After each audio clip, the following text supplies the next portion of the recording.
Assalamualaikum warahmatullahi wabarakatuh. Innal hamdalillah nahmaduhu wa nasta'inuhu wa nastahdihi wa nastaghfiruh. Wa na'udzu billahi min shururi anfusina wa min sayyiati a'malina. May yahdihillahu fala mudilla lahu wa man yudlil fala hadiya lahu. Asyhadu an la ilaha illallah wahdahu la syarika lahu. Asyhadu anna sayyidana Muhammadan abduhu wa rasuluh.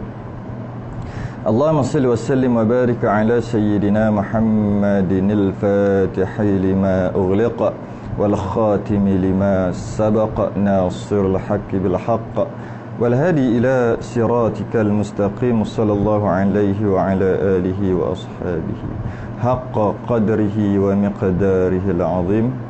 Amma ba'du, alhamdulillah, kita rafa'kan kesyukuran, rasa terima kasih kita kepada Allah Ta'ala pada petang ni,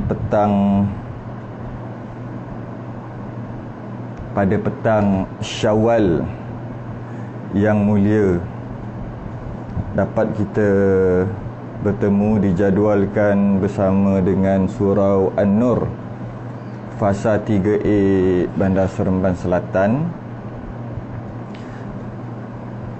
yang program yang dinamakan Diary Ramadan.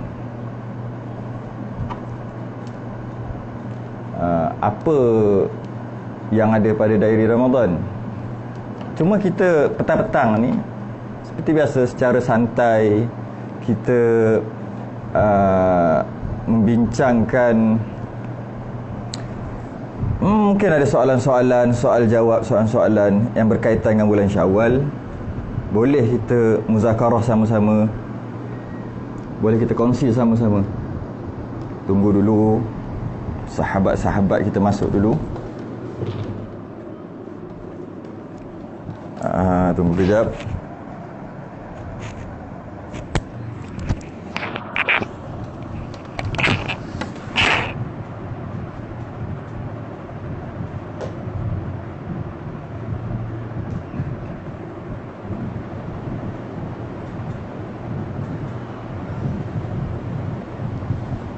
Kat sini agak hujan, jadi agak line tu kuat, okey, tapi taklah sekuat sungguh, taklah kuat sungguh, tapi okeylah. Okeylah line tu. Cuma kadang-kadang kalau nampak blur-blur tu biasalah. Kita tengok siapa yang ada, kita tunggu dulu siapa yang ada. Sementara kita betulkan setting ni. Alhamdulillah. Masih lagi tak ramai masuk. Kita tengok dulu, sebab kalau kita akan buka soalan lah. Kalau ada soalan-soalan, boleh kita muzakarah sama-sama, kongsi sama-sama. Lebih-lebih lagi yang berkaitan dengan Syawal. Mungkin khusus kepada puasa 6, boleh tak? Puasa 6. Dan kita tak dibenarkan untuk berjalan, tak dibenarkan untuk keluar beraya dan sebagainya. Menjadikan kita duduk kat rumah saja. Kita duduk kat rumah saja. Buat apa? Baring, tidur. Yang masuk tak ramai lagi. Siapa ada tu? Suhana Muhammad Faiz, Muhammad Imran,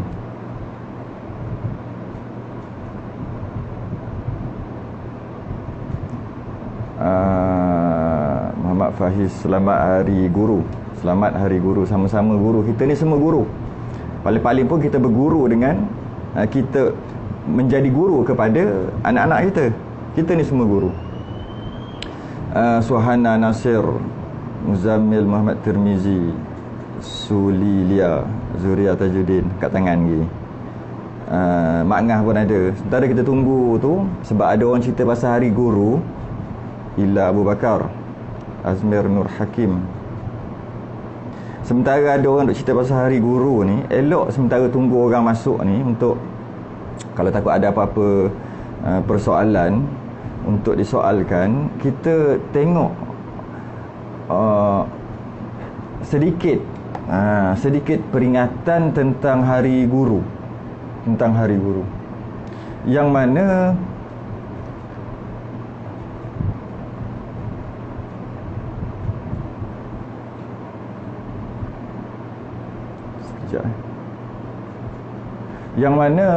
guru ni kita istilahkan sebagai orang yang mengajar kita. Walaupun dia mengajar kita alif bata sekalipun, dia guru lah. Guru ni special tau. Guru ni memang sangat special. Sebab setiap orang dia boleh jadi guru, cuma dia jadi guru untuk siapa? Jadi guru untuk anak dia, jadi guru untuk keluarga dia, jadi guru mungkin luas sikit untuk dia di kawasan kampung dia, mungkin luas lagi di masjid-masjid, mengajar masjid, mungkin luas lagi di negara, mungkin luas lagi pada dari segi online. Lagi luas tu kan, lagi luas. Jadi bila kita nak kata guru tu, sempena Hari Guru lah, elok juga kita bincang berkaitan guru sikit. Tunggu orang masuk ni. Yang mana guru ni, dia specialnya dia tak ada istilah, kalau kita nak kata bekas guru, ex guru tak ada, ex wife ada. Dia tu ex-wife, bekas isteri ada. Maknanya dah bercerai jadi bekas lah. Bekas anak tak ada. Dulu dia kahwin, dapat anak, lepas tu dah bercerai, dia cerai isteri dia cerai suami dia, sekali dengan dia cerai anak-anak dia. Mana boleh? Anak tak boleh cerai. Jadi maknanya tak adalah bekas anak. Tu bekas anak aku tu. Mana boleh? Ex-son, ex-daughter, mana boleh? Tapi bekas suami, bekas isteri boleh. Boleh jadi. Apa lagi? Dan kalau kita tengok, berbeza dengan bapa mertua, mak mertua. Saya kita nak tengok cara luas. Mak mertua, bapa mertua. Mak mertua, bapa mertua, dia tak ada ex juga. Tak ada. Saya pernah dengar ada kawan-kawan nak sebut dulu. Dia kata, itu bekas bapa mertua aku tu. Itu bekas. Macam mana boleh jadi bekas bapa mertua? Macam mana boleh jadi bekas mak mertua? Sebab dah bercerai dengan anak dia. Dah bercerai dengan anak dia, maka anak dia yang jadi bekas. Mak mertua, bapa mertua, termasuklah juga anak dia, cucu dia, anak cucu mak mertua, bapa mertua, mana boleh jadi bekas. Jadi tak ada istilah ex, apa dia panggil? Bekas mak mertua, bekas bapa mertua. Tak ada istilah tu. Tidak ada istilah bekas mak mertua, bekas bapa mertua. Tak ada. Jadi nak bagi tahu tingginya nilai, tingginya mulianya, sebab tak ada bekas. Tak ada bekas. Macam tu juga, itu kalau kita kata dari segi keturunan lah, dari segi perkahwinan sebagainya. Yang jadi mertua tu tak ada bekas, anak tu tak boleh jadi bekas. Yang boleh jadi bekas isteri aja dengan suami. Itu dari segi kita tengok kekeluargaan. Selain daripada kekeluargaan, ada bekas kawan. Dulu kawan kan, dulu aku kawan dengan dia dulu, baik pun. Sekarang dah jadi bekas kawan. Ada sebab dah tak kawan dah. Dulu dia kerja kat situ, kemudian dia tak kerja dah, dia berhenti. Dia kata, dulu aku kerja sini, sekarang aku dah bekas pegawai sini. Boleh termasuk ada istilah bekas tu. Tapi ada juga, ada satu-satunya profession yang tak, walaupun dia dah berhenti, tak nama bekas, iaitu cikgu. Gurulah, cikgu. Yang mana kalau kita tengok kan, di surau masjid kita pergi, tu siapa tu nampak macam orang, dia tu dulu pegawai, bekas pegawai, sekarang dah berhenti dah. Pegawai apa? Pegawai polis. Dulu jadi polis, lepas tu dah berhenti, dah pencen, dia jadi bekas pegawai polis. Dia orang tak panggil polis dah. Askar pun macam tu, bekas askar, bekas TLDM, semua bekas. Tapi kalau cikgu, guru, biasanya cikgu ni biasanya yang dia apabila dah pencen dah tak mengajar dah, dia akan ke depan. Kebanyakan saya tengok mana-mana negeri sekalipun, dia akan ke depan dalam membantu surau masjid. Sebab dia orang yang bercakap depan orang budak-budak kan, depan orang, sentiasa mengajar orang. Jadi tempat yang paling sesuai setelah ada pencen adalah di surau masjid. Dan kalau kita tengok kebanyakan di surau masjid mesti ada cikgu. Malah ada cikgu yang boleh sampai jadi imam. Sebab dia selalu di masjid tu Sebab apa dah pencen contohlah. Tak pencen pun ada, tapi kena ceritanya bila ada golongan cikgu tadi di surau masjid, kita tak panggil dia tu bekas cikgu, tak ada. Kita tetap panggil cikgu sampai mati, sampai jadi jenazah pun. Bila kita tanya ni tu siapa tu? Dia kata, itulah bekas cikgu, tak ada. Tu cikgu. Oh, cikgu apa dah umur 70, 80. Nama dia tu tak jatuh, jawatan dia tu tak jatuh. Itulah guru. Dia tak ada mantan guru, dia tak ada ex guru, dia tak ada bekas guru. Kerana apa tak ada? Mari kita bincang kenapa tak ada. Kalau suami isteri bercerai, dia habis lah. Memang habis. Hubungan tu tak ada. Tapi dengan anak, dengan mak mertua, bapak mertua, hubungan dia tu kekal. Dia ada hubungan tu kekal, yang mana anak dia pernah hidup dengan kita. Walaupun bercerai, mak mertua, bapak mertua tetap boleh salam, tak batal lagi sembahyang sampai kiamat. Sedangkan anak dia ketika kahwin pun batal lagi sembahyang kalau bersentuh mazhab Syafi'i kan. Ketika kahwin pun, ketika dalam perkahwinan pun batal lagi sembahyang. Luar perkahwinan dah bercerai, lagilah batal. Boleh kata lagilah batal. Batal lah. Dan anak kita lah, anak dia jadi mahram sampai bila-bila. Walaupun dah cerai maknya dan ada darah maknya dalam anak tadi, tetap juga anak dia juga tetap juga anak tu tak boleh jadi bekas. Tetap juga tak batal sembahyang, boleh salam, aurat pusat sampai lutut dan sebagainya. Macam tu juga mertua, yang mana anaknya telah kita hidup bersama-sama sebagai suami dan isteri. Mertua tu sampai bila-bila, sampai kiamat. Tak boleh kahwin dengan mak mertua, bapak mertua sampai kiamat. Bukan suruh kahwin dari segi hukum. Jadi maknanya bila ada hubungan darah, menyebabkan dia tak boleh lenyap sampai bila-bila kan. Kalau anak tu tak peduli kat mak bapak sekalipun, tak peduli langsung tinggalkan, tiba mak bapak mati, tetap ada faraid untuk dia. Walaupun mak bapak dia kata apa, kalau aku mati ni jangan bagi kat anak aku yang seorang tu, tak peduli kat aku masa aku sakit, aku telefon suruh merayu-rayu suruh balik, anak derhaka tu tak balik-balik juga, dia tak peduli. Bila aku mati, harta aku jangan bagi kat dia, faraid tu jangan bagi, tetap juga kena bagi, kerana tak boleh putus, kerana ada hubungan darah. Jadi apa perbezaannya dengan guru? Guru pun dia tetap tak ada bekas juga. Sebab dia ada hubungan ilmu. Yang tadi hubungan darah. Maknanya hubungan ilmu dengan hubungan darah tu sama kuat lah kita katanya. Dia ada hubungan ilmu, iaitu ilmu yang dia ambil daripada guru, walaupun sekecil-kecil ilmu, takkan lenyap selagi dia guna sampai bila-bila. Ilmu tu dia tahu sampai bila-bila. Dia tak boleh nak delete. Kalau ilmu tu betul lah, kalau ilmu tu betul, dia terima daripada guru, maka tu guru dia sebab dia terima ilmu. Dan dia tak boleh nak delete, tak boleh nak padam ilmu tu, sebab ilmu tu betul. Kalau ilmu betul lah, tak boleh nak padam. Jadi ilmu tu sentiasa ada dengan dia. Mana dia boleh padam? Ya, ilmu ni aku tak nak, tapi ilmu tu betul. Aku tak nak ilmu ni, tapi ilmu tu betul. Contoh ilmu sujud sahwi. Kalau dalam bab sembahyang, dia tak tahu bab sujud sahwi ni, kerana dia belajarlah dengan seorang guru ni berkaitan dengan sujud sahwi.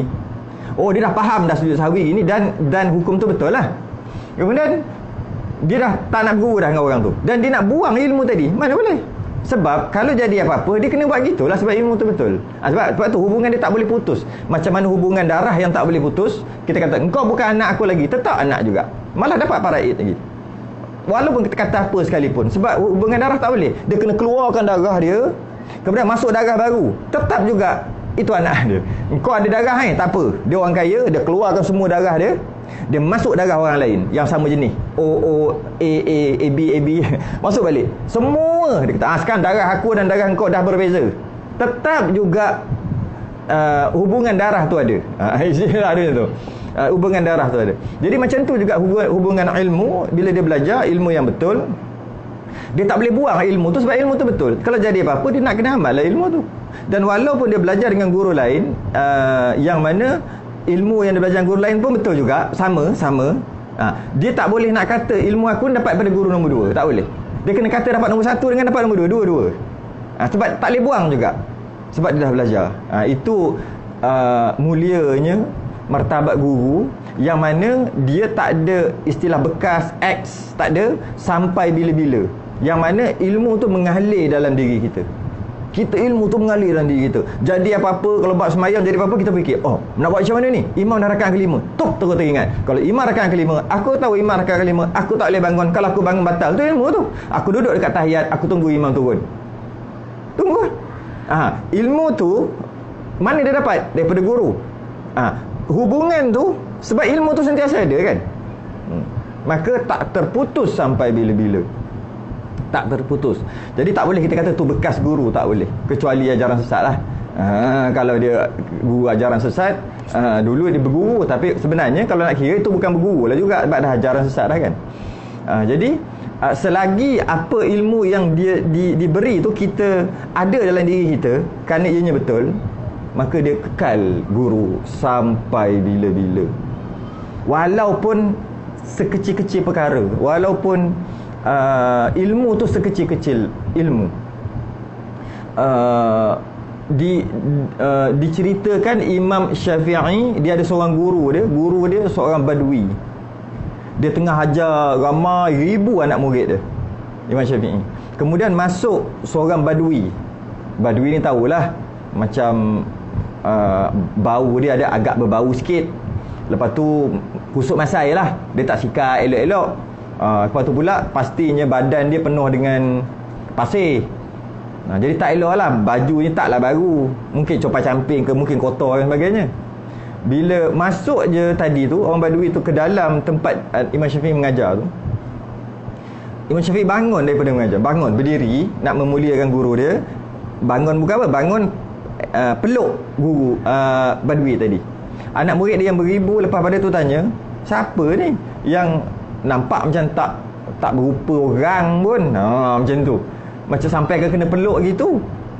Imam Syafi'i kata, dia adalah guru aku, yang mana aku sedang menyiapkan satu kitab, tapi aku tak dapat sempurnakan kitab aku kerana aku tak dapat membezakan di antara anjing yang dah baligh dengan anjing yang tak baligh. Macam mana nak bezakan? Macam. Kemudian aku tanya badui, kerana dia banyak bela anjing untuk jaga kambing dia. Kambing banyak, anjing je boleh jaga. Anjing 5 ekor boleh jaga beratus kambing. Kita 5 orang tak boleh jaga kambing berapa? 100 ekor tak boleh lagi. Kejap lagi kau tu, kejap lagi kau ni. Tapi kalau anjing, dia pandai, dia cerdik. Dia boleh jaga 5 ekor tu, boleh jaga beratus-ratus ekor kambing. 5 ekor anjing pun memadai. Jadi banyak badui ni bela anjing. Jadi bila dia tu banyak pengetahuan tentang tu, Imam Syafi'i pun tanya, macam mana nak tahu anjing yang dah baligh dengan yang belum baligh? Kata badui tadi, anjing yang dah baligh, dia masa dia nak kencing, kaki belakang tu diangkat sebelah. Diangkat sebelah kencing. Tapi kalau yang belum baligh, dia tak angkat kaki, dua-dua dekat bawah kaki belakang dia. Maka dapatlah Imam Syafi'i menyiapkan kitabnya dengan sempurna. Alah, benda kecil aja. Kemudian dia menghormati guru dia tadi, sehingga pada guru dia masuk ke tempat dia mengajar, padahal anak murid dia beribu, dia bangun dan peluk dengan maksud memuliakan guru tu. Itu sedikit cerita tentang guru lah. Yang mana siapa duk sebut tadi, hari guru tu kan. Sedikit kisah tentang guru. Maka guru ni tak ada X, tak ada. Walaupun kita dah tak belajar dengan dia, hubungan tu tetap ada juga selagi ilmu tu kita duduk buat, kita duduk amal, ada dalam diri kita. Selagi ilmu yang dia ajar tu, walaupun alih bata sekalipun, walaupun kita belajar alih bata dengan dia, sekarang kita dah jadi qari dah, qari besar dah, masuk TV apa sebagainya, maksudnya hebat dah kita ni, jadi qari besar. Menang pula musabaqah macam tu. Tiba-tiba jumpa guru, guru ustazah yang ajar dia alik bata dulu tahun 80-an tu. Dia kenal tu, tetap juga guru. Tanpa dia belajar alik bata dengan guru ni, macam ni dia nak baca Quran dengan hebat macam tu. Jadi sebab tu guru ni kalau kita tak muliakan dia, atau malah lebih teruk lagi kata buruk-buruk, Sebab dia dah up sikit lah. Dulu rendah je. Dulu tak reti apa-apa. Guru ni telah tunjukkan dia jalan berapa jalan. Dan guru ni pula dia macam-macam tahap. Ada guru tahap tinggi, ada guru tahap rendah. Guru tetap guru. Jadi dia ajarlah tahap rendah ni, dia tunjukkan jalan, ini jalan yang benar, ini jalan yang betul, ini jalan yang betul. Perkataan-perkataan, istilah-istilah yang tak pernah dia dengar, dia beritahu oleh guru-guru ni, tapi tahap rendah je. Tahap rendah je. Kemudian dah habis semua, takkan nak duduk dengan guru tu lagi. Pergilah cari yang lebih tinggi. Ketika dia cari yang lebih tinggi,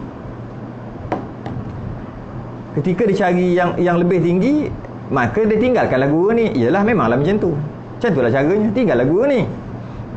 Jadi bila dia tinggalkan guru ni, guru lama dia ni, bukan bermakna dia putus saudara ke tidak. Nak cari yang lebih tinggi. Cuma jangan pula dia pandang rendah guru ni. Sebab dia ni yang tunjuk jalan. Walaupun jalan yang tunjuk, kalau nak tahu, ini jalan betul, ini jalan ahli sunnah wal jamaah, ini jalan tak betul. Walaupun kita nampak semua sama, tapi jalan ni tak betul ni. Macam mana tu? Alah, nak cerita pun panjang, apa ni, taklah berapa reti sangat. Tapi nak beritahu ni jalan salah. Dia kata, oh ya ke? Dia pun belajar dengan guru tu, rendah-rendah je. Kemudian dia kata, oh yang ini yang guru aku cakap dulu tu. Tapi guru aku ni tak berapa reti sangat nak hujah-hujah. Oh, guru ni lagi hebat. Ya betul. Cuma jangan pandang rendah dengan guru yang nombor satu tadi. Tapi ramai duk gitu. Maka tak berkatlah ilmu dia. Apa yang dia ambil pada guru tu tak berkat jika dia tidak memuliakan guru. Mulia bukan suruh bagi duit, bagi apa, tidak. Tak semestinya. Mulia tu dengan maksud bila berjumpa sentiasa kontak, hubung. Alah, WhatsApp tak pakai duit pun, sentiasa berhubung. Sebulan sekali ke sentiasa berhubung. Jangan senyap gitu. Itu nama anak murid tak kenang jasa. Dan ilmu yang dia dapat tak berkat. Kita alah, dia tak ambil pun dekat guru tu, tak ambil pun ilmu dekat kat guru tu. Ya, tapi istilah dia ada ambil juga kat guru-guru yang rendah ni. Istilah yang mana dia dengan istilah tu dia boleh faham yang lebih lagi.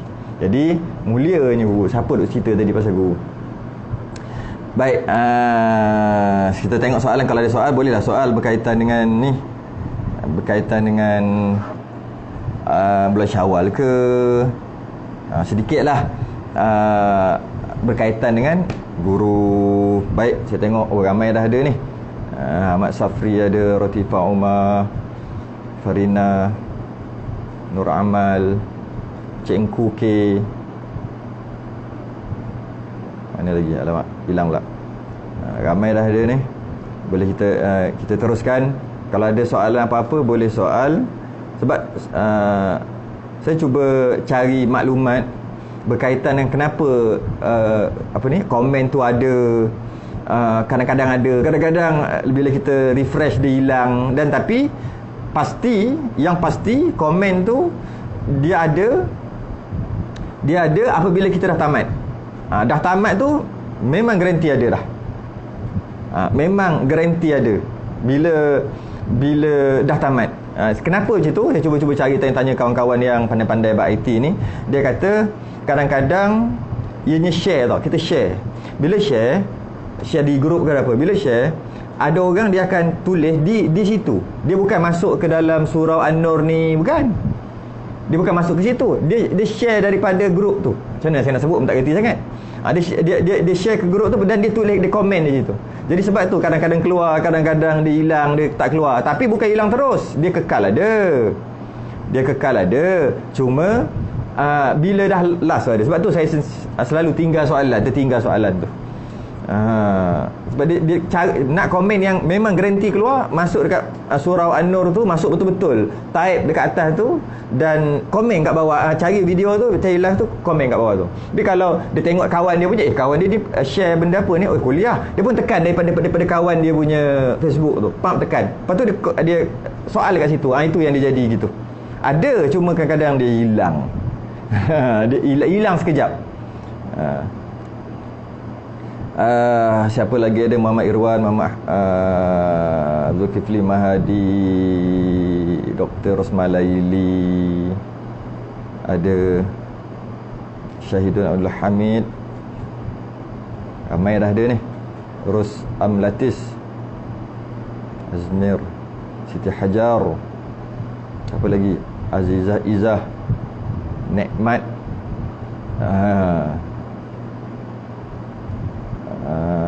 siapa lagi, Muhammad Imran.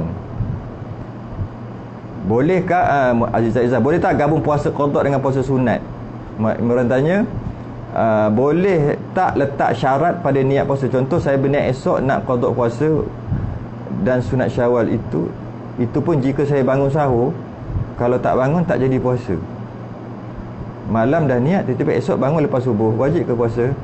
Tak ada masalah. Dia tak payah nak gantung-gantung. Tak payah nak gantung-gantung. Boleh pula gantung-gantung gitu. Dia je ni, Muhammad Imran, cara nak selesai masalah ni. Boleh tak letak syarat pada niat puasa? Contoh saya berniat esok nak qada puasa. Puasa wajib lah, nak qada puasa wajib dan sunat Syawal sekaligus lah. Itu pun jika bangun sahur. Kalau tak bangun tak jadi puasa. Malam dah niat, tiba-tiba esok bangun lepas subuh, wajib ke puasa hari tu? Dia bukan cara dia macam ni, Muhammad Imran. Cara dia macam ni, jangan niat masa sahur. Settle masalah. Kenapa nak gantung gitu? Niat dia masa sahur. Jadi nak esok nak puasa ke tak? Tak payah niat. Jadi kalau katakanlah dia bangun sahur, niatlah waktu tu. Dia celek-celek, subuh belum lagi. Dia niatlah untuk puasa qada. Kalau dia tak bangun, dia memang tak niat pun, tak payahlah puasa. Tu cara dia. Bukannya dia gantung gitu. Bukannya gantung gitu. Ni gantung pula. Malam dah niat, tiba esok bangun lepas subuh wajib puasa. Bukan cara gitu. Tak cantik lah buat cara ni. Caranya adalah jangan niat siang malam-malam tu, jangan niat. Niat ketika sahur. Jadi macam mana nak niat kalau tidur? Jadi kenalah bangun kan. Masa bangun tu niat. Kalau tak bangun memang tak niat pun. Takut kita macam bermain-main pula dengan hukum syarak lah. Takut gitu, main gantung-gantung gitu. Walaupun ada je niat gantung tu kan. Niat orang nak pergi, nak ihram semua tu kan, masa nak pergi haji tu. Bolehkah, Azizah tanya, bolehkah gabung puasa qada dengan puasa sunat?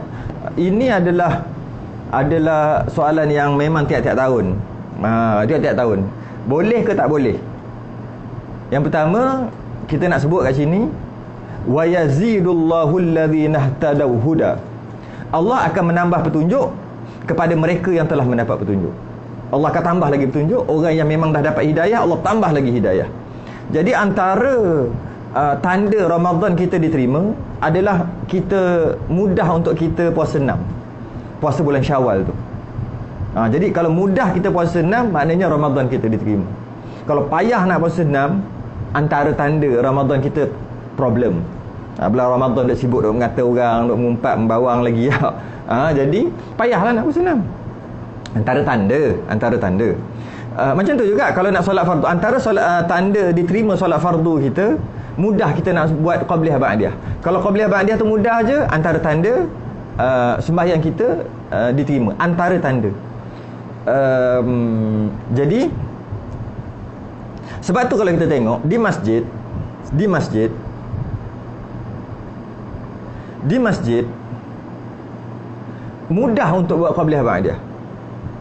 Tapi di rumah agak payah. Sebab kita tahu solat fardu berjemaah ni, yang mana solat tu dikira kesempurnaannya bukan kita je. Dia tengok keseluruhan jemaah. Malah ada jemaah, mana-mana makmum ataupun imam sekali, yang terbaik sembahyang dia, ada wali-wali ke, yang terbaik sembahyang dia, yang kita yang tak khusyuk pun dapat juga sama macam dia. Itu kelebihan solat berjemaah. Sebab tu di surau masjid mudah nak buat qabliyah ba'diyah. Sebab diterima sembahyang itu. Tapi di rumah macam-macam kita kan. Bacaan sunat-sunat pun kadang-kadang kita tak buat. Itu satu. Yang kedua, boleh ke gabung? Boleh gabung. Yang mana ada beberapa pendapat, bukan beberapa, banyak pendapat ulama. Ada yang mengatakan yang terbaik, kita ambil yang terbaik dulu. Yang terbaik jangan gabung. Itu yang terbaik. Yang terbaik puasa 6 dulu. Puasa qada dulu, kemudian baru puasa 6. Itu yang terbaik. Siapa tu? Azizah dengan Muhammad Imran. Sekali lah. Yang terbaik adalah puasa dulu yang qada. Sebab tu wajib. Puasa dulu yang qada. Sebab dia tu wajib. Kemudian baru puasa 6, buat asing-asing. Lagi banyak perbuatan ibadah, lagi bagus. Kalau gabung 2 in 1, itu yang terbaik. Kita ambil yang paling afdal. Kerana sabdaan Nabi yang mengatakan, sesiapa yang berpuasa Ramadan, kemudian disusuli dengan puasa sunat Syawal. Sesiapa yang puasa Ramadan kemudian disusuli dengan puasa Syawal, seolah-olah dia berpuasa setahun. Maksudnya pahala dia, fadilat dia. Jadi Nabi sebut kemudian tau, summa, sesiapa yang berpuasa Ramadan kemudian puasa 6. Jadi kalau kata orang yang tak puasa sebab musafir, mungkin sebab haid dan sebagainya, jadi dia tak puasa Ramadan, dia tinggal Ramadan. Katalah dia tinggal Ramadan 4 hari, dia tak puasa Ramadan 4 hari. Kemudian dia puasa qada sekali dengan Syawal. Kalau kita tengok perkataan summa, kemudian, siapa yang puasa Ramadan kemudian puasa 6, dapat puasa setahun. Dia puasa Ramadan tapi tak habis 4 hari atas sebab-sebab yang dibenarkan. Dia buka puasa, mungkin haid, mungkin dia musafir, dia sakit dan sebagainya. 4 hari dia tak puasa. Kemudian dia pun qada lah puasa dia tadi pada bulan Syawal, dengan niat puasa qada sekali dengan Syawal, gabung. Memang boleh. Maka adakah dia dapat fadilat? Itu kata sebagian ulama kata tak dapat fadilat setahun. Tapi sah. Dapat puasa 6, dapat puasa qada, sah. Tapi tak dapat puasa setahun. Sebab Nabi kata kemudian. Jadi kerana tu paling afdal, kalau dia ada tinggal puasa, qada dulu, maka bila dia dah qada, maka dia dah puasa 30 hari lah, dia sempurnalah Ramadan dia. Kemudian dia puasa pula Syawal 6 hari. Baru dapat setahun. Itu paling afdal. Itu nombor 1. Nombor 2, tak apa, dia nak pakai pendapat yang mengatakan boleh gabung.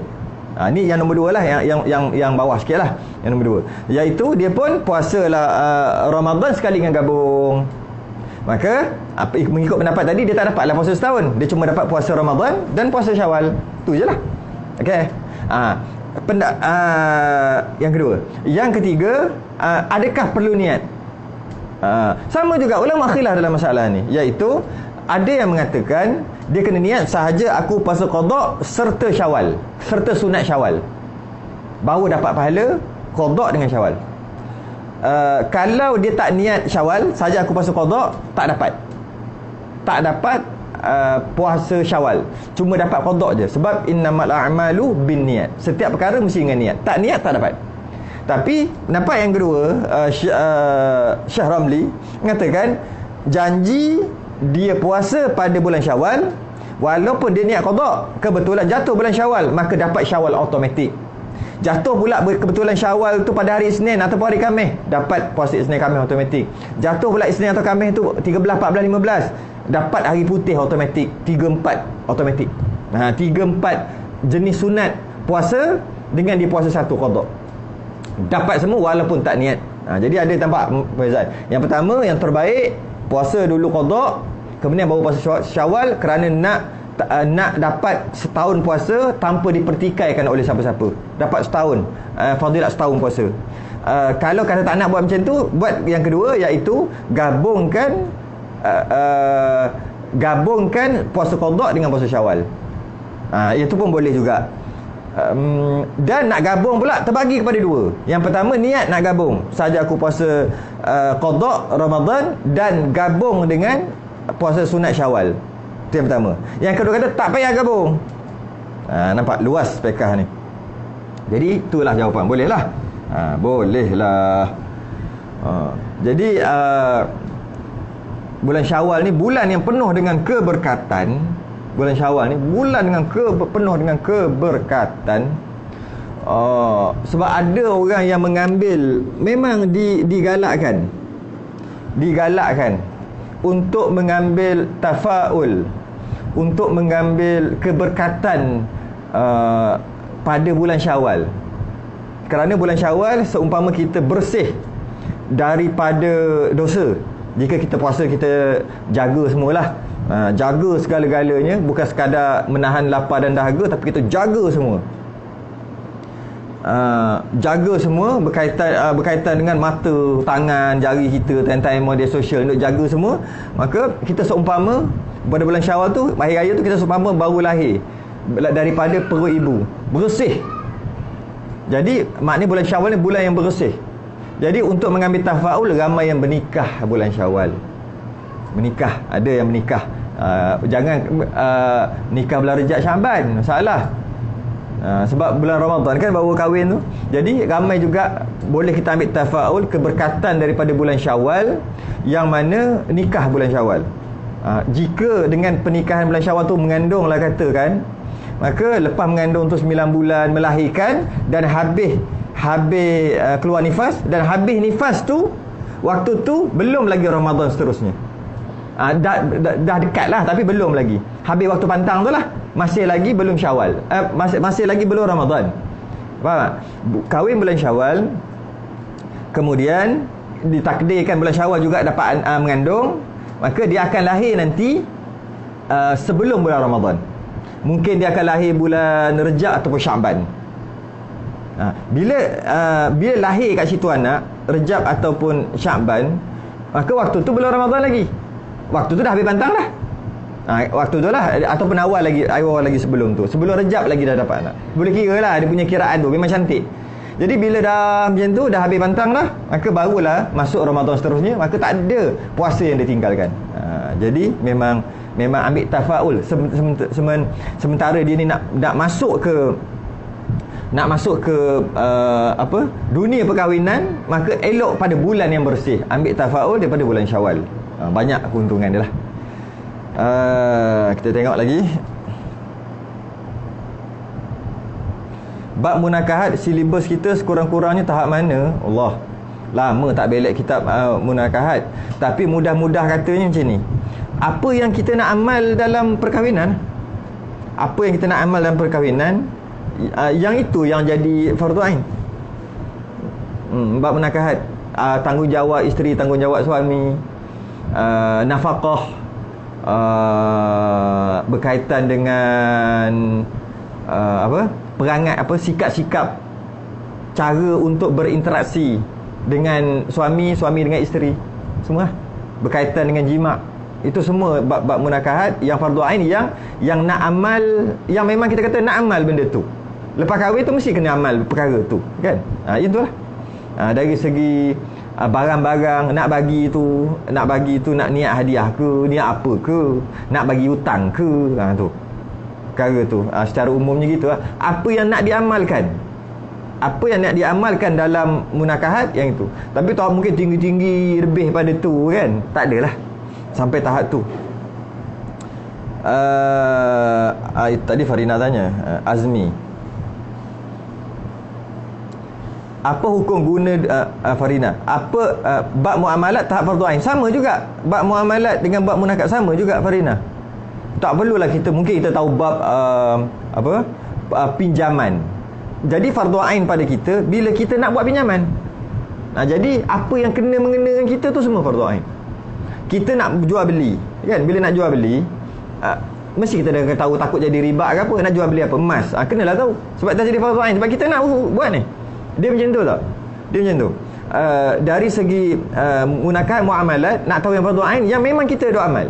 Kan kita nak pergi beli, kan? Pakai kad kredit boleh tak? Jadi dia ada kad kredit. Jadi fardu ain bagi dia tahu kad kredit boleh ke tak. Dia nak beli rumah pinjaman, fardu ain bagi dia kena belajar berkaitan dengan pinjaman. Macam tu. Apa yang dia nak pakai, itulah fardu ain. Azmi Ahmad tanya, apa hukum guna duit anak untuk beli keperluan anak tersebut? Boleh guna duit anak untuk anak, boleh. Yang tak boleh guna duit anak untuk diri dia, untuk dia, tak boleh. Dengan maksud tak boleh tu, dia kena ganti nanti. Kalau dia dah guna, dia kena ganti. Tak boleh lah beli untuk anak, tak apalah, untuk anak sendiri. Duit anak kan, untuk anak. Kita kan penjaga dia. Yang penting bagi anak, keperluan anak, dia panggil. Guna duit anak untuk keperluan anak. tersebut. Boleh.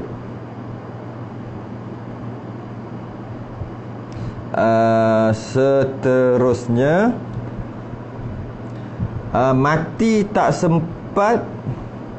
Apa ni?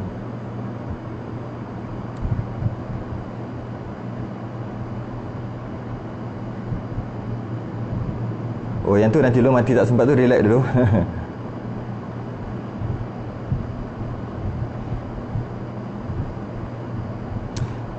Panjangnya ni. Tentang syarat masuk syurga wajib mengenal Allah. Ya, betul. Melalui belajar sifat 20 dan cuba beriktikad dengannya. Adakah kemungkinan orang itu masuk syurga hanya dengan mengucap 2 kalimah syahadah sahaja tanpa belajar langsung tentang Allah? Maksudnya Islam asal kecuali orang yang baru masuk Islam. Tak, dia kena pegang. Sebab bab akidah, bab i'tiqad, pegangan. Hukum asalnya, peganglah. Kita nak pegang apa? Pegang tentang ketuhanan. Itulah. Maka bukan banyak tentang ketuhanan. Maka itu yang ulama letak sifat 20 tu. Sebenarnya fardu ain yang 13 tu. Jadi kita faham, walaupun secara ijmal, secara borong, kita faham secara borong, maka dah melepaskan kita daripada neraka dah. Bukan menyebabkan kita ada tiket syurga dah, tapi belum tentu melepaskan kita daripada neraka. Belum tentu. Sebab kita cuma faham secara ijmal, secara borong aja. Kita kena faham secara tafsir satu persatu tentang ketuhanan, tentang Allah tu. Jadi macam mana nak berat-beratkan. Hari ni kita asal waktu lepas asar ni kita ringan-ringan je, Farina. Kemungkinan tak orang dia kata boleh masuk syurga hanya mengucap 2 kalimah syahadah? Boleh. Sebab mengucap 2 kalimah syahadah tu di atas dunia kan. Atas dunia kita mengucap 2 kalimah syahadah, kenalah kata kita Islam. Dan kita kena katalah orang yang mengucap tu Islam. Bukti dia Islam. Dari segi keimanan, dia mengucap je. Lepas tu dia percaya tak Allah itu ada? Ada. Hujah? Tak ada. Dia tak ada hujah. Dia tak ada dalil. Allah tu hebat dia. Allah tu memanglah pastinya hebat sebab dia Tuhan yang maha hebat. Secara borong gitu aja. Masih lagi kat situ ada khilaf sebenarnya. Sebagian ulama kata tak sah iman dia sebab tak ada dalil. Tapi yang muktamadnya masih lagi sah iman dia, dengan maksud dia akan masuk ke dalam syurga juga. Cuma nak masuk neraka dulu, tu cerita lain. Sebab berdosalah dia kerana tak kenal Tuhan, tak kenal dengan dalil. Dia cuma kenal, dia kata Allah tu Tuhan. Dan semua orang duk fikir macam tu kan, Allah tu Tuhan. Jadi bila Tuhan, mestilah dia power, mestilah dia sangat berkuasa, hebat. Habis tu tak belajar ke Allah wujud, macam mana wujud, dalil wujud, qidam, baqa, mukhalafah. Tak tahu, tak belajar secara tafsir, secara detail pun. Memanglah dia tak belajar sendiri, maka dia tak tahu. Tapi secara umum dia kata Allah mestilah. Sebab bila dia kata Allah tu Tuhan, mestilah dia ada pegangan. Allah tu hebat, sempurna, hebat, kuat, dan sebagainya. Jadi itu dah memadai untuk tiket syurga dia. Jadi maknanya boleh kita kata dia mengucap 2 kalimah syahadah, dia tak mengucap tu jadi kerah gitu. Tak, dia bila mengucap tidak ada Tuhan yang berhak disembah dengan sebenar-benar melainkan Allah. Dan Nabi kita tu, Nabi Muhammad itu pesuruh Allah. Jadi bila dia kata gitu, Nabi itu pesuruh, mesti dia tahu Nabi itu Rasul. Okay. Dan dia tahulah bila Rasul mestilah power. Power tu maksud mestilah hebat. Secara umum gitu lah dia. Dan Allah tu mesti lagi hebat sebab Allah yang utus Rasul. Dan itu Rasul aku percaya, dan Allah tu hebat. Cuma dia tak ada dalil. Tak ada dalil alam ini ke, dalil itu, tak fikir. Muktamadnya dia masih lagi ada iman, dengan maksud dia ada tiket syurga dah. Tiket syurga. Cuma bab masuk neraka dulu tu kena bahas lain. Adakah dia masuk neraka dulu baru masuk syurga, tu cerita lain. Tapi dia dah ada tiket dah. Itu yang muktamadnya lah. Walaupun ada sebahagian yang mengatakan tak sah iman dia, tak sah. Tapi bukan yang muktamad. Itu bukan muktamad. Itu bukan muktamad. Baik, kita tengok yang seterusnya.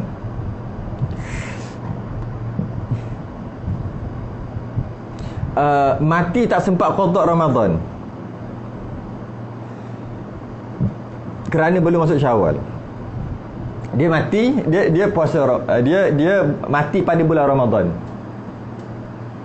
Mati bulan Ramadan dalam keadaan dia ada tinggal dalam keadaan dia ada tinggal puasa bulan Ramadan tu. Katalah Ramadan yang kelima, 5 Ramadan. Macam mana?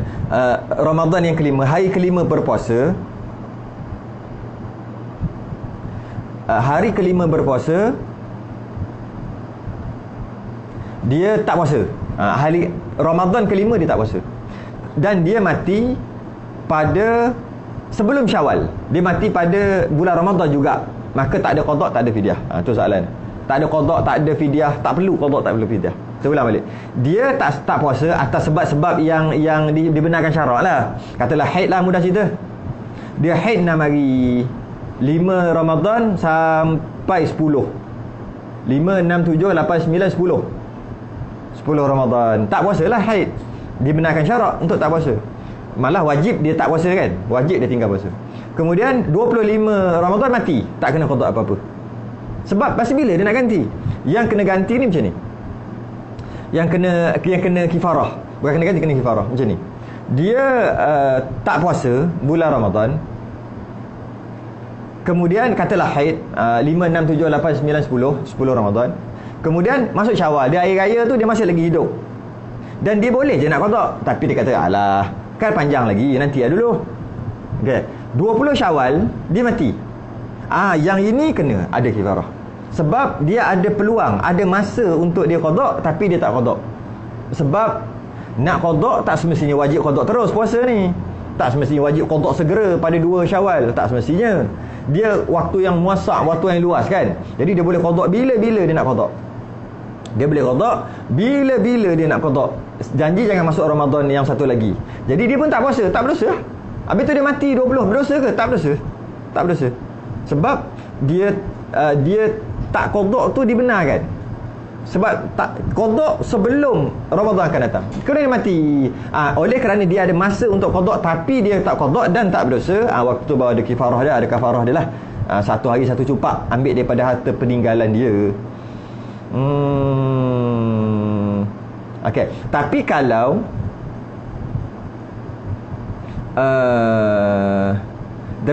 lah dia tak nak qada lagi, dia kena ada azam dekat hati dia.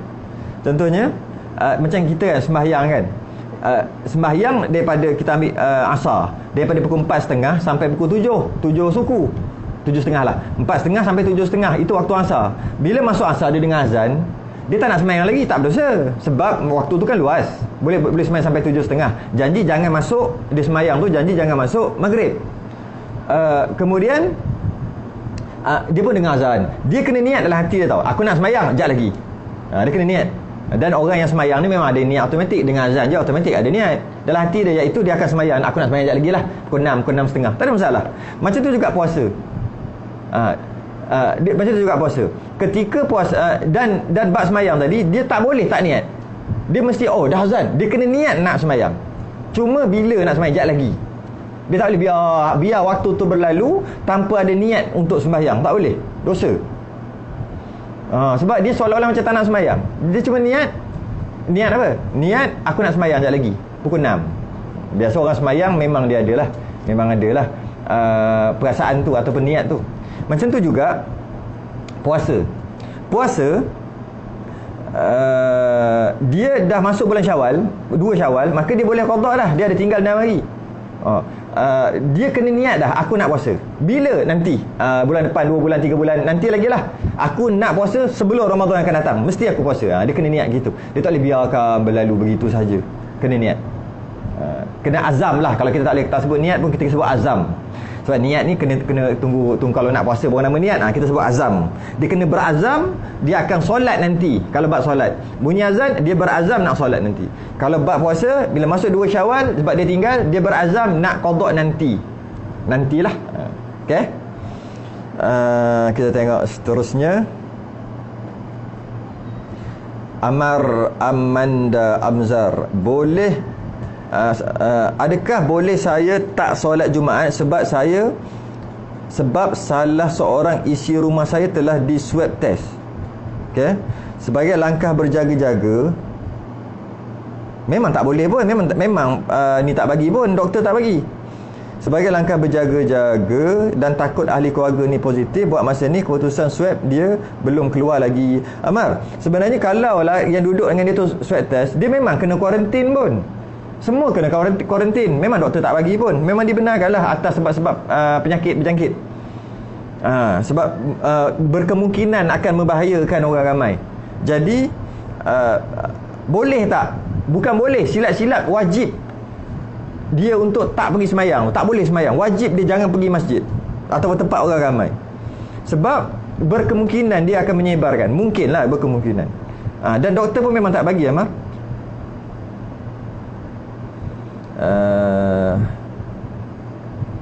Okey.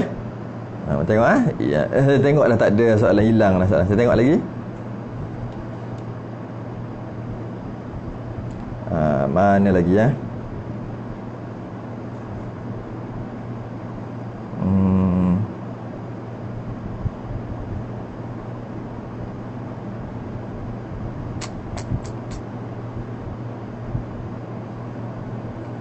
Jam ke?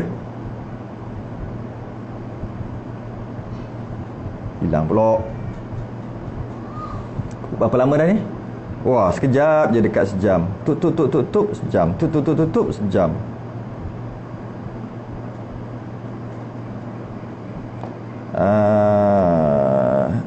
Nampak macam dah tak ada soalan dah.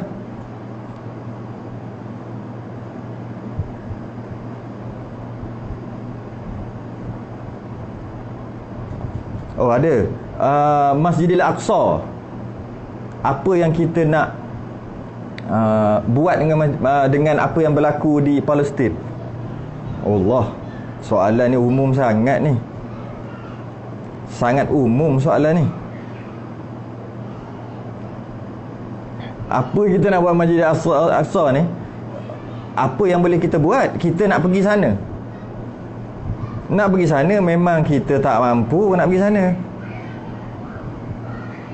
Habis tu, apa yang perlu kita buat? Kita hanya boleh doa saja. Tapi ada orang dia tunjuk kat saya, dia buat apa? Dia macam apa? Tentera bawang, apa? Tentera membawang. Dia pergi kutuk. Dia pergi kutuk orang macam mana dia kutuk betul.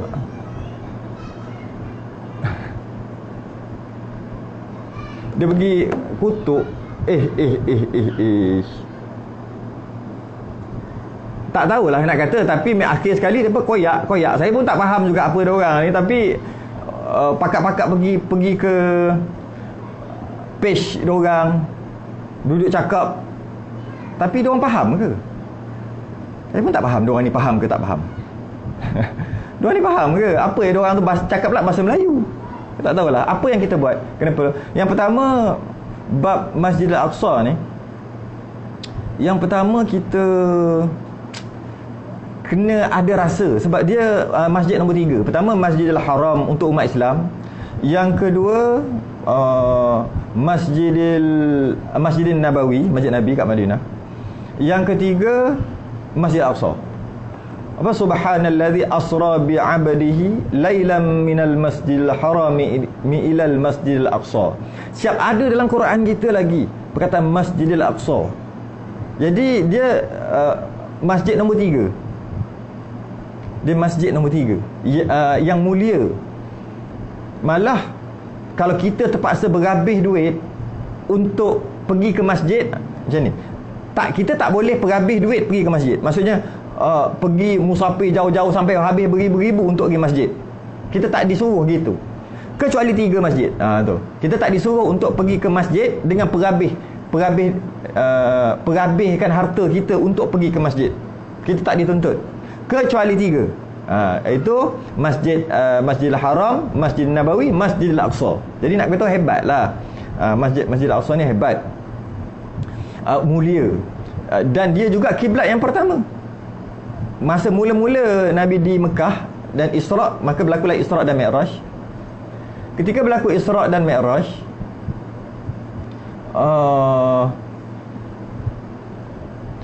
waktu tu semua tu yang Islam waktu tu, malah Nabi sendiri menghadap ke Masjid Al-Aqsa, Baitul Maqdis mula-mula. Kemudian bila berhijrah ke Madinah, selang beberapa lama barulah mengarahkan kiblat ke Kaabah. Yang turun ayat apa, yang sayaqulu sufaha'u minan nas. Ya, cerita tu qad nara taqalluba wajhika fis sama', tu kat situ. Jadi kita kena muliakanlah. Jadi kita kena rasa kat hati kita. Dan ketika Nabi Isra Mi'raj, Nabi singgah di Masjidil Aqsa. Kan, Nabi singgah di Masjidil Aqsa. Tu satu. Jadi maknanya tempat tu mulia, tempat Nabi singgah mulia. Dan ulama-ulama kita sentiasa duduk di situ dulu-dulu. Kan ada diberitakan Imam Ghazali dia mengarang kitab di dalam Masjid Al-Aqsa. Mengarang kitab di situ. Ada bilik-bilik dalam Masjid Al-Aqsa tu. Ulama-ulama kita, Imam Ghazali contohnya, dia karang dalam tu. Mengarang. Jadi tempat yang berkat. Cuma dia menjadi tempat suci bagi Kristian dan Yahudi. Termasuk Islam lah, dia jadi tempat suci. Macam orang Kristian, dia kata Jesus tu akan dibangkitkan dekat situ. Tu orang Kristian, dia kata Jesus akan dibangkitkan di situ. Yahudi pula dia kata ini kota lama dia. Ni kota lama yang mana tempat suci dia lah, yang ada kuil-kuil lah, boleh kita katakan kuil-kuil tempat sembahyang orang-orang Yahudi dulu, atau pusat kerajaan orang Yahudi dahulu. Macam-macam cerita kita dengar kan. Di Masjid Al-Aqsa, di bawah tu ada emas lah, ada kitab-kitab sihir lah yang Nabi Sulaiman tanam, macam-macam lah kita dengar cerita. Jadi maknanya Islam dia ada kemuliaan dia dekat Masjid Al-Aqsa. Kristian ataupun Nasrani pun dia ada kemuliaan, sebab dia kata dia ada kena-mengena dengan Jesus kat situ. Yahudi pun ada kemuliaan juga kat situ. Itu yang jadi gaduh gitu tu. Itu yang jadi gaduh gitu. Sebab masing-masing ada kemuliaan. Itu yang jadi perang. Jadi apa kita nak buat? Kita buatlah apa yang kita mampu. Boleh bagi duit, kita bagi hantar. Kita hantar. Boleh bagi duit, kita bagi duit. Hantar. Kalau katakanlah masalah negara je. Masalah negara ni. Masalah negara lah. Kalau negara kita mampu, hantar askar negara kita pergi. Hantar. Tapi itulah. Jadi maksudnya memang jadi kita kena ada rasa. Kita tak boleh rasa biar, tak boleh. Kita kena ada rasa. Apa tengok soalan? Memang ada sebab, Ruziah Ma'ruf, memang ada rasa sebab masjid kita, saudara kita dilakukan sekejam itu. Apakan daya kita atas kekangan semasa, maka berdoa, jangan langsung kita abaikan. Pray for Gaza. Ya, betul lah. Kita kena ada rasa. Tapi kita ni kadang-kadang dengan orang Islam bukan main lagi. Garangnya. Garangnya kita dengan orang sesama kita. Tapi dengan orang kafir tak ada garang sangat pun. Itulah kita kadang-kadang. Sedangkan apa? Nabi kita Muhammadur Rasulullah walladzina ma'ahu asyidda'u 'alal kuffari rahama'u bainahum. Nabi kita ni dia kerah dekat orang kafir, sesama dia berkasih sayang. Dia lembut-lembut sesama dia, sesama Islam, sesama satu akidah lah kita katakan. Sama-sama Islam, dia baik, lembut aja. Tapi dengan orang kafir dia keras. Itu sikap Nabi. Tapi kita kadang-kadang dengan sama-sama kita keras, tapi dengan orang kafir lembut pula. Peliklah kita ni kadang-kadang. Baik, saya rasa dah tak ada apa-apa. Nak cerita apa? Sekejap. Boleh tak panggil Israel jahat? Boleh tak panggil? Ini masalah Israel tu kan. Bani Israel. Kita kata duk Israel jahanam, Israel jahat, Israel jahat. Itu lah, saya pun ada dengar juga kan tu. Dia macam ni. Ya Bani Israel kan, Bani Israel tu dia adalah keturunan Nabi Yaqub alaihissalam. Nabi Yakub, yang mana Nabi Ibrahim dia ada anak, Nabi Ismail menjadi keturunan Arab. Ada anak seorang lagi daripada Siti Sarah, nama Ishaq. Kemudian ada anak Yakub. Nabi Yakub ni ada dua nama. Antara nama Nabi Yakub yang lain adalah Israel. Itu ya Bani Israel, itu anak-anak Nabi, keturunan Nabi Yakub lah kita kata. Wahai anak-anak keturunan Nabi Yakub. Macam tu. Memang disebut, dan dalam Quran juga disebut sebahagian daripada Bani Israel ni, yang keturunan Nabi Yakub ke bawah ni, anak-anak cucu dia ni, ada yang beriman dan ada yang kufur, ada yang tak beriman. Maknanya tak semua Bani Israel ni kufur, tak, ada juga yang beriman. Okey, kita faham kat situ. Itu Bani Israel. Yahudi pula mereka yang kafir dalam kalangan Bani Israel tadi. Bani Israel tadi dia ada satu puak yang mana dia tak ikut ajaran Bani Israel yang sebenar. Ajaran Nabi Yakub, Nabi Ishaq, Nabi Yakub, dia tak ikut ajaran yang sebenar. Termasuklah Nabi Musa, dia tak ikut ajaran yang sebenar. Maka dia digelar, dia jadi agama lain, itu panggil Yahudi. Cuma ringkas-ringkas macam tu lah. Mereka yang kafir dari kalangan Bani Israel, macam tu. Mereka yang kafir dari kalangan Bani Israel, mereka digelar Yahudi. Mereka menggelar Yahudi. Dan kalau kita tengok dekat dalam Quran, bila kita sebut je, bila dalam Quran sebut je pasal Yahudi, dia dalam bentuk celaan. Jadi Yahudi tu Bani Israel lah, tapi bukan semua. Bani Israel ada yang baik, ada yang tak baik. Okey. Dan yang Israel yang ada tu, yang kita panggil Israel yang ada dekat Palestin yang tengah duk serang-serang ni, itu Zionis.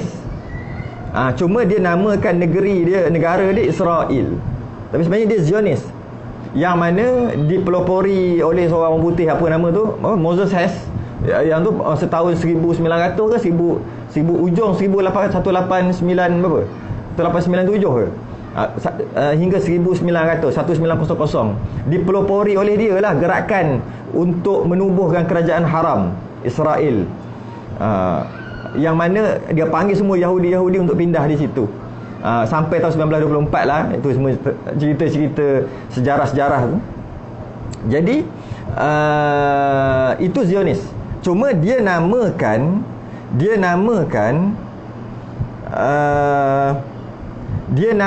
negara dia Israel. Jadi masalah lah, kita sebut Israel Jahannam. Alamak, Israel mana? Jadi sedikit masalah. Jadi kalau katalah kita sebut Israel Jahannam, maksud kita bukan Bani Israel yang beriman. Maksud kita negara Israel yang dekat Palestin sekarang. Jadi niat kita taklah salah. Cuma memang ada double meaning, ada dua makna. Bila kita sebut Jahannam Israel, ya Allah musnahkan Israel. Dia boleh dua. Pertama, musnahkan Israel tu iaitu anak-anak keturunan Nabi Yakub. Itu boleh satu makna. Yang makna kedua, Israel ada negara. Tapi niat kita, maksud kita yang ada negara tu. Yang negara tu lah yang negara haram tu, Israel tu. Jadi tak adalah masalah, taklah salah kita sebut gitu. Sebab tujuan kita ke situ. Cuma kalau sebut Zionis lagi cantik kot. Sebut Zionis Israel lagi cantik. Zionis Israel lagi cantik. Jadi Bani Israel yang sebut dalam Quran tak sama dengan negara haram Israel tu, tak. Itu Zionis Yahudi tu. Zionis Yahudi. Itulah sikit. Jadi memang pun ada kata tak boleh sebut. Kita sebut seolah-olah kita memaki Nabi Yakub. Melampau sangat kot, rasa macam melebih-lebih aje. Sebab kita bukan niatnya itu. Wallahu alam. Cukuplah, dah sejam dah. Dia tak mampu untuk kita berperang, kita doakan biar ada rasa. Cubit peha kanan, rasa peha kiri, biar ada rasa. Jangan tak ada rasa, tak peduli aja duk sibuk tengok TV. Jangan gitu.